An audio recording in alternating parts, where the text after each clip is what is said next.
మంది ప్రజానీకానికి తిరుమల తిరుపతి వెంకటేశ్వర స్వామి భక్తులకి నమస్కారములు తెలియచేసుకుంటూ, నా పేరు పువ్వాడ వెంకటేశ్వర్లు, న్యాయవాది, హైకోర్ట్ ఆఫ్ అమరావతి, విజయవాడ.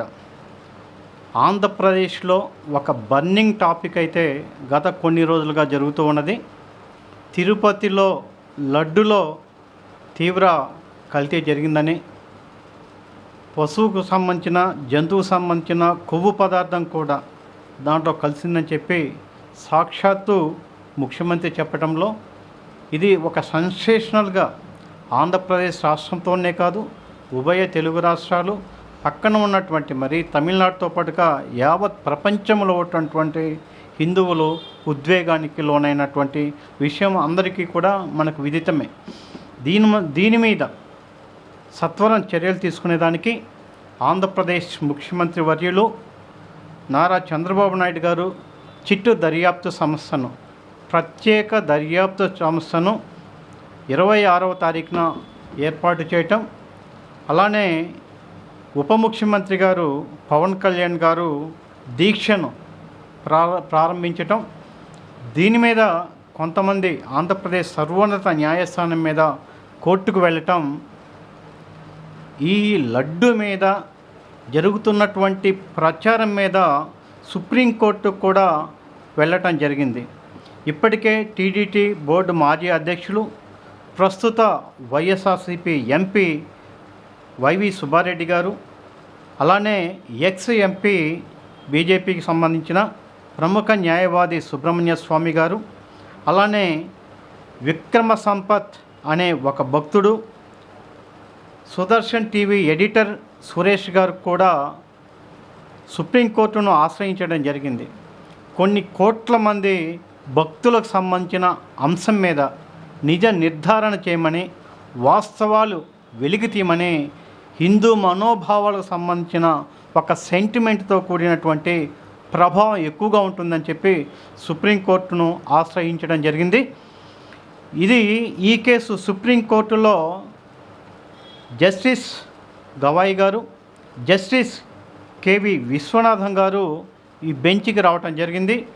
ఆసక్తికరంగా కొన్ని ప్రశ్నలను కూడా వెలువెచ్చడం జరిగింది. కల్తీ జరిగింది అని చెప్పడానికి ఏ విధమైనటువంటి ఆధారాలు ఉన్నాయని చెప్పి ప్రశ్నిస్తూనే ఒక దర్యాప్తు సంస్థను ఏర్పాటు చేసిన తర్వాత ముఖ్యమంత్రి అలా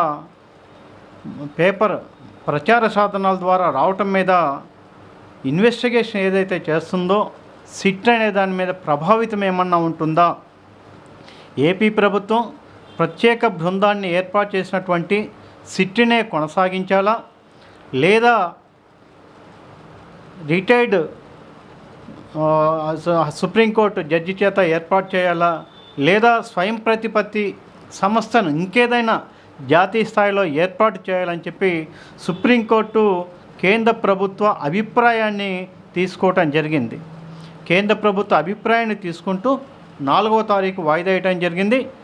ఈ పరిస్థితుల అన్ని నేపథ్యంలో ఆంధ్రప్రదేశ్ ప్రభుత్వము డీజీపీ గారు ద్వారకా తిరుమలరావు గారు ద్వారా అక్టోబర్ 3 వరకు కూడా ఈ సిట్ దర్యాప్తు సంస్థను తాత్కాలికంగా విచారణ వాయిదా వేయటం అయితే జరిగింది.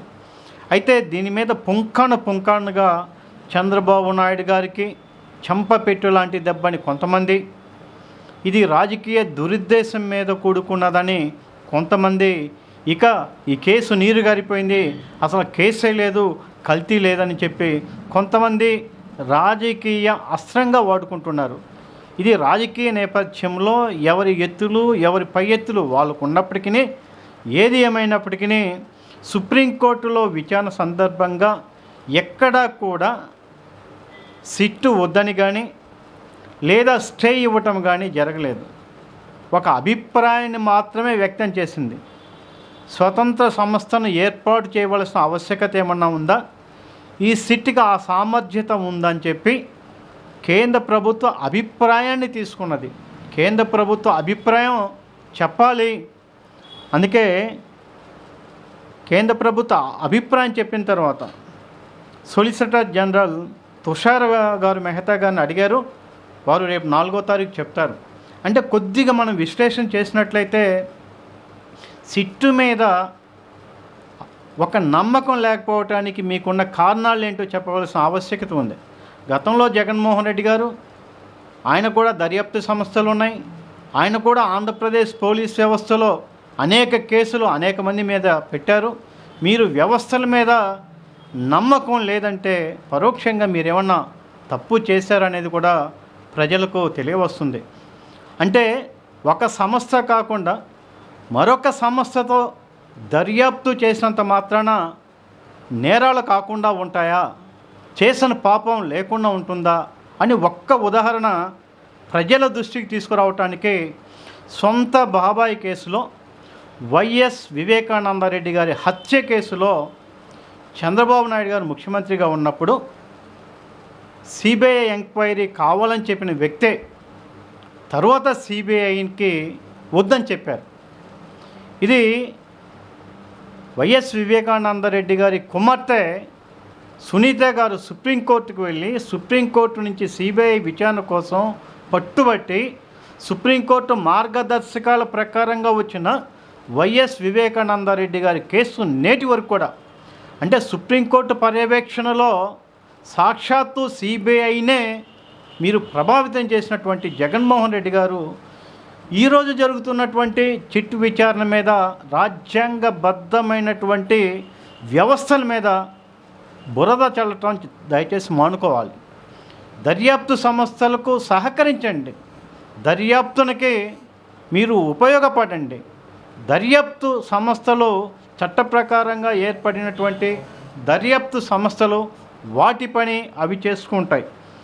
ఏది ఏమైనా కూడా ఈ తిరుపతి లడ్డు మీద చాలామంది భక్తుల మనోభావాలు దెబ్బతిన్న మాట వాస్తవం.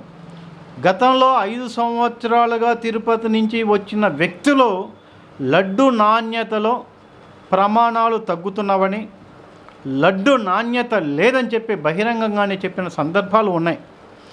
మరి దారుణాతి దారుణమైనటువంటి పరిస్థితి ఏంటంటే తిరుమలకి కోట్ల రూపాయలు ఆదాయం వస్తుంది. భక్తులు భగవంతుడికి హుండీలో గిఫ్టులుగాను బహుమానాలుగా ఇస్తున్నారు. అలాంటప్పుడు అత్యంత తక్కువ ధరకి ఏ విధంగా నెయ్యి వస్తుందని నాణ్యతా ప్రమాణం లేనటువంటి సంస్థని మీరు టెండర్స్ ఇన్వైట్ చేసిన తర్వాత అలాంటి దాని మీద ఎప్పుడైనా మీరు 5 సంవత్సరాల్లో నాణ్యతను గురించి, నాణ్యత ప్రమాణాన్ని గురించి, నాణ్యతను గురించి మీరు ఎప్పుడైనా ప్రభుత్వ దృష్టి పెట్టిన సందర్భాలు ఉన్నాయా? అందుకని ఒక విధంగా ఒక భారతీయుడిగా, ఒక హిందువుగా, ఒక న్యాయవాదిగా కూడా నేను స్వయం ప్రతిపత్తి సంస్థని జాతీయ స్థాయిలో ఏర్పాటు చేస్తానంటే స్వాగతిస్తాను. ఎందుకంటే ఒక లడ్డే కాదు, తిరుపతిలో జరుగుతున్నటువంటి అన్యమత నియామకాలు వెనుక దురాలోచన కూడా తీసుకురావాల్సిన ఆవశ్యకత ఉంటుంది. తిరుపతిలో టిక్కెట్లు క్రయ విక్రయాలను గురించి దారుణంగా టిక్కెట్లు అనేది అమ్మటం జరుగుతూ ఉంది. అక్కడ డొల్లతనం ఉంది. దాని మీద కూడా ఎంక్వైరీ చేయవలసిన ఆవశ్యకత ఉంటుంది. తిరుపతిలో విపరీతమైనటువంటి ధరలు పెంచారు. రూముల రెంట్ కానీ, భగవంతుడి దర్శనానికి కానీ, భగవంతుడి ఉదయాన్నే సేవ చేసేటటువంటి కార్యక్రమాలు కావచ్చు, విపరీతంగా 200 ఉన్నదాన్ని 2000 పెంచేటప్పుడు వైవి సుబ్బారెడ్డిగా మాట్లాడే తీరు ఒక అహంకారానికి నిదర్శనం. 200 ఉంది కదా, 2000 పెంచాయి, 100 ఉంది కదా, 3000 పెంచాయి. అంటే ఒక హిందూ సమాజం మీద దాడి జరుగుతుందా? హిందువులను కాలక్రమేణా తిరుపతికి దూరం చేస్తున్నారని వారి ప్రవర్తనలో, వారి మాటలలో, వారి అధికారం నిర్వహించినప్పుడు తెలుస్తూ ఉంది. అంతేకాదు తిరుపతి కొండల మీద, శేషాచలం కొండల్లో ఉన్నటువంటి ఎర్రసందనం విలువ కట్టడానికి కూడా అందుచెక్కనటువంటి సంపదను కూడా కొల్లగొట్టారు. వీటన్నిటి మీద కూడా దర్యాప్తు సంస్థ ఒకవేళ వేస్తే సుప్రీంకోర్టు ఆధ్వర్యంలో స్వాగతిస్తాం. అయితే ఆ దర్యాప్తు సంస్థ టైం బౌండెడ్ పరిధిలో పూర్తి చేయవలసిన పరిస్థితి ఉంటే బాగుంటుంది. ఏదో ఈరోజు దర్యాప్తు సంస్థను ఏర్పాటు చేస్తున్నాం, కొన్ని కాలాలుగా దశాబ్దాలుగా చేయటం బాగుండదు. దీని మీద ప్రత్యేక న్యాయస్థానాన్ని ఏర్పాటు చేసి సత్వరం తీర్పులు కూడా రావాలా. అలా ఉంటే స్వాగతిస్తాం. తిరుపతిలో ఈ 5 ఏళ్లలో చాలా దారుణాలు అయితే జరిగిన మాట వాస్తవం. గత ముఖ్యమంత్రి ఏనాడు కూడా ఇలాంటి వాటి మీద ప్రత్యేక శ్రద్ధ చూపెట్టలేదు. ఇలాంటి కల్తీ ఆవు నెయ్యి వస్తుందా లేదా, అది ఆవు నెయ్యి 5 ఏళ్లలో ఎప్పుడు కూడా చూపెట్టలేదు. బాబు గారు వచ్చిన తర్వాత ఆ ప్రసాదం మీద ఒక అనుమానం వచ్చి తర్వాత లారీలో ఉన్నదాన్ని తీసుకుని వస్తే కల్తీ అని చెప్పడం ద్వారా ఆల్రెడీ ఎన్డీడీబీ ద్వారా వచ్చినటువంటి పరీక్ష నివేదికలో తిరుగు పంపించినప్పటికీ ముందు కూడా అదే నూనె వచ్చింది. కాబట్టి దీని మీద తీవ్రమైనటువంటి పూర్తి విచారణ జరిగితే వాస్తవాలు బయటకు వస్తాయి. వాస్తవాలు బయటికి రావాలంటే పూర్తి స్థాయిలో విచారణ ఒక్క లడ్డుతోనే కాదు, ఈ 5 సంవత్సరాలలో తిరుపతిలో జరిగిన ప్రతి అంశం మీద కూడా విచారణ చేసే ఒక సంస్థ అయితే ఏర్పాటైతే బాగుంటుందని ఒక హిందువుగా, ఒక న్యాయవాదిగా నేను ప్రభుత్వాన్ని కోరుకుంటున్నాను.